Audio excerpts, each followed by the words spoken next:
Hello, happy Tuesday to you. I hope you had a fun day. Today was a very fun day for Funman. Here we see Funman approaching his camper, and this is kind of the home base for the player where you can see all of the things that you've got through the game displayed. And I wanted people to be able to get good looks at things and be able to explore things easy. And the way that the player is set up, he has a spring arm and it often gets caught behind things. And I thought,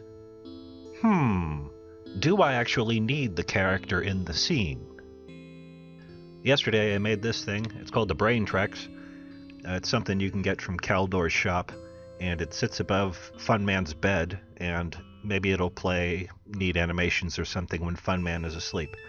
But as of the moment, I did not have a state or a way for Funman to approach the bed and to go to sleep.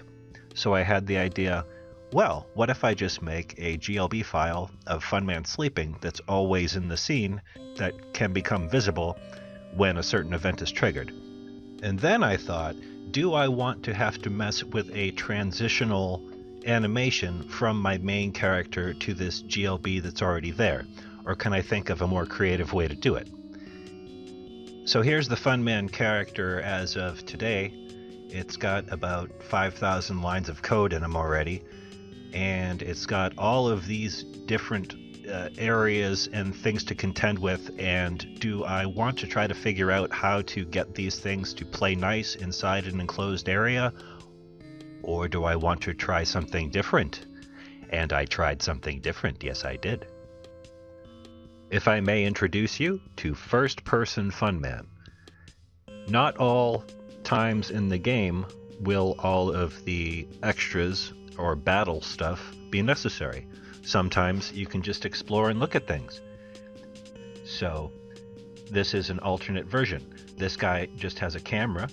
It has a raycast to point at objects that you can interact with, and it has a collision shape so it doesn't fall through the floor. It also has a mesh object right now, which is purely for reference. I'm probably going to add some arms in there sometime. That would make sense. I also made a few improvements on Funman's camper.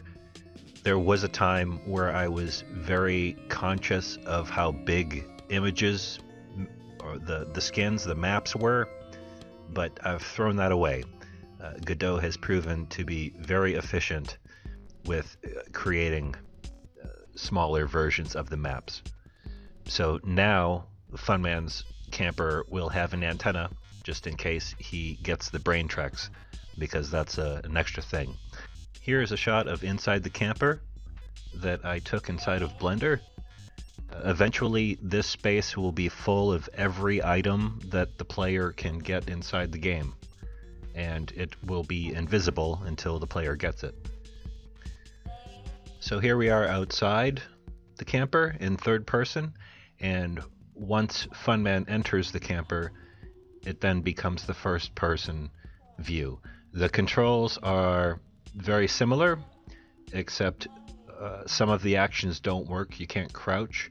You can jump, but the zoom still works the same. The mouse movements still work the same for the way you look around, but you can also zoom in way closer than you could previously.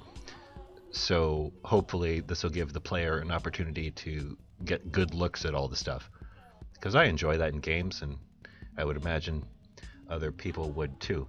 I'm going to have to go back and remodel some of these things because they don't look great close up, but it's a small price to pay for fun. So let's see the new things. Ta-da! This is something that I'd been struggling with for a while. A notification that didn't look terrible. And at least in my opinion, I don't think this looks that terrible. I think that's very simple. It's clean. You go up to something, a little text thing pops up. The most exciting thing was that I realized I could use this method and apply it to the third-person fun man very, very easily, and I have now discovered a very effective and pretty way to interact with the world around the player. And that is it. Thank you very much for watching. I hope you have a delightful today, a wonderful tomorrow, and the most pleasant of dreams.